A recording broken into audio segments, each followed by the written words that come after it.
Vamos rapidamente avançar, queridos, para uma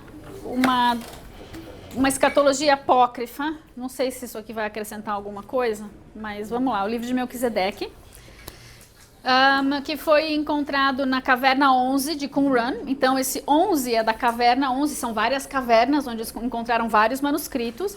Esse foi encontrado na caverna 11 de Qumran, e o fragmento 13. São 13 fragmentos de um texto.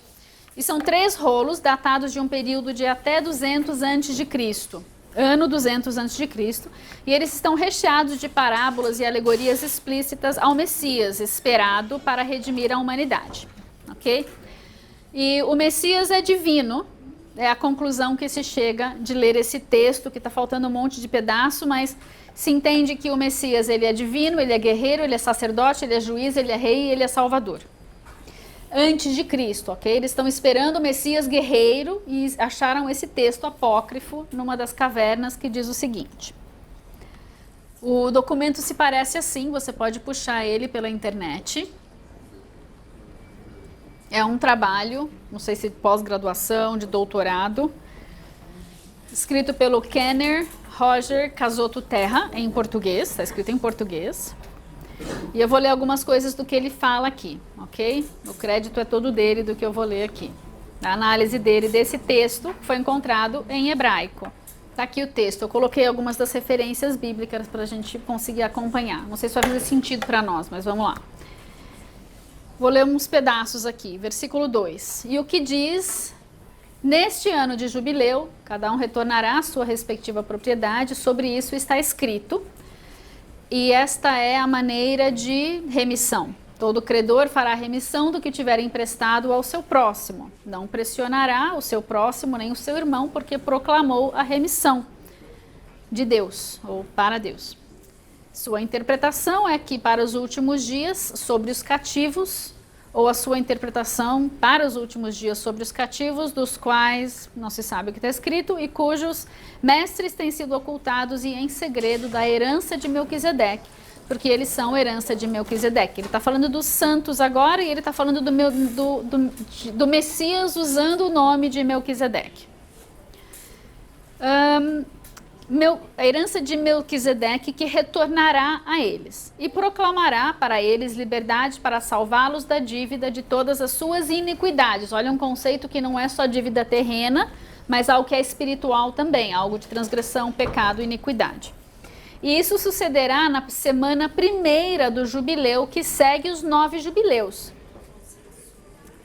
Agora, a gente leu sobre a profecia do Ben Shemuel. Será que ele está citando algo de arquivos antigos? Ou será que ele está... Né, porque aqui eles estão antes de Cristo.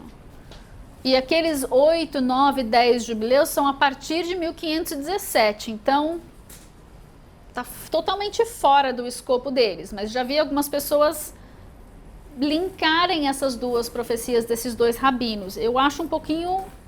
esticar demais, né? Acho que um pouco demais, but Deus pode ter falado com eles algo que se aplicaria só para nós aqui, eles não estão sabendo, né? Ele faz muito isso, aliás.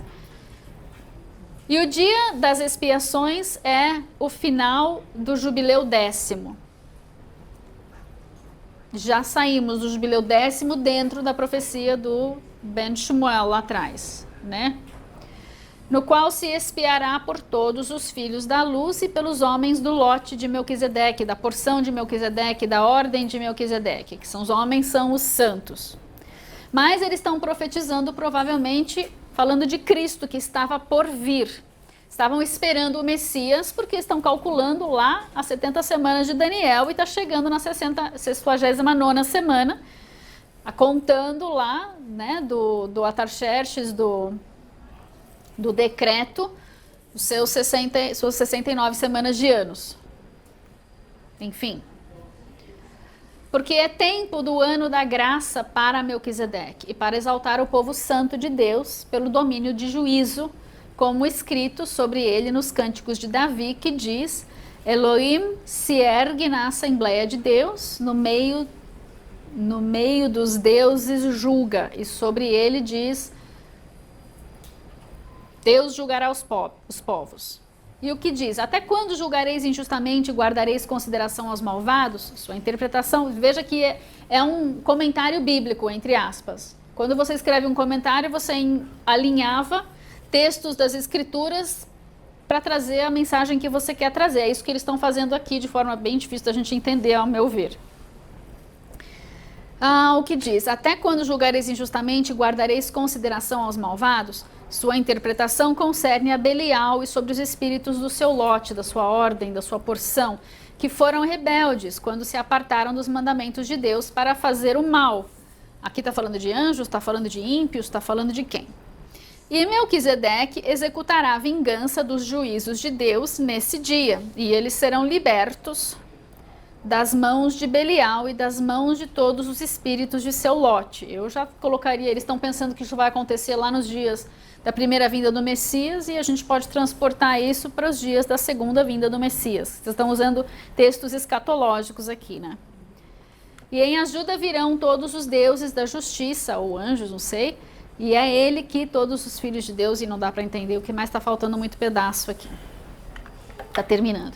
Esse mesmo é o dia de paz, que disse pelo profeta Isaías, que belos sobre os montes são os pés daquele que anuncia a paz, do proclamador do bem que anuncia a salvação, dizendo para Sião, reina Elohim. Sua interpretação é essa: os montes são os profetas. Então, sobre os montes, os pés daquele que anuncia a paz, é como se Jesus ou o Messias estivesse sobre os profetas. Esses para todo, o 18. E o proclamador, quem está proclamando isso é o Messias, o ungido, do qual falou Daniel, onde a gente vê uma linguagem parecida lá em Mateus 24, que não existia ainda. Jesus vai falar assim, como disse Daniel. Lembra Mateus 24, 15? Do qual falou Daniel sobre até o ungido, um príncipe serão 70 semanas, é até a mesma profecia que Jesus menciona lá em Mateus 24, 15, que ele está mencionando aqui, antes de Jesus vir. E o proclamador, bem que anuncia a salvação, é aquele do qual está escrito que para consolar. Aquele que anuncia a salvação, que é Yeshua, é aquele que está escrito a respeito dele, que ele vem para consolar, para que sejamos instruídos em todos os tempos, em verdade, apartado de Belial, 24. 23.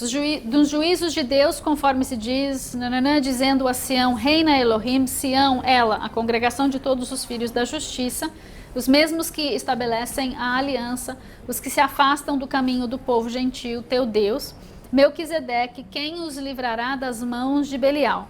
E o que diz? O que faz soar o chifre em todo o país. Tem chofar, tem trombeta, tem, enfim. Esse é um texto, não serve para muita coisa para nós, senão para dizer que 200 anos antes de Cristo havia uma mentalidade escatológica, messiânica, só estavam 2000 anos adiantados. E que estavam preparados para a primeira vinda de Cristo, mas estavam estudando todos esses textos que a gente colocou aqui em relação ao ano do jubileu e ao Yom Kippur, que é o que está tratando esse texto. Você viu vários textos aqui de Hebreus, que vai estar interpretando isso antes de ser escrito Hebreus, né? Está interpretando justamente o Yom Kippur, o dia da expiação, e esse toque desses chofares. Enfim, com tudo que ele disse aqui, ficou difícil da gente garimpar, mas ele está dizendo que o Messias é divino, é guerreiro, é sacerdote, é juiz, é rei e é salvador. Da próxima vez eu vou highlight aonde ele está dizendo isso para ficar menos chato para vocês ficarem me ouvindo ler aqui. Mas é só mais um exemplo de documentos apócrifos onde fala do Messias, fala da escatologia, fala da vinda do amado como um guerreiro. Tá difícil achar os que falam, entendem que ele vai vir para remir e vai morrer na cruz. Isso foi uma surpresa para todo mundo. Foi como a gente fala no beisebol, uma bola de curva, né? Você estava esperando uma bola retinha e veio uma, você teve que se reajustar, se não reajustou, pronto, tomou uma bolada até, né?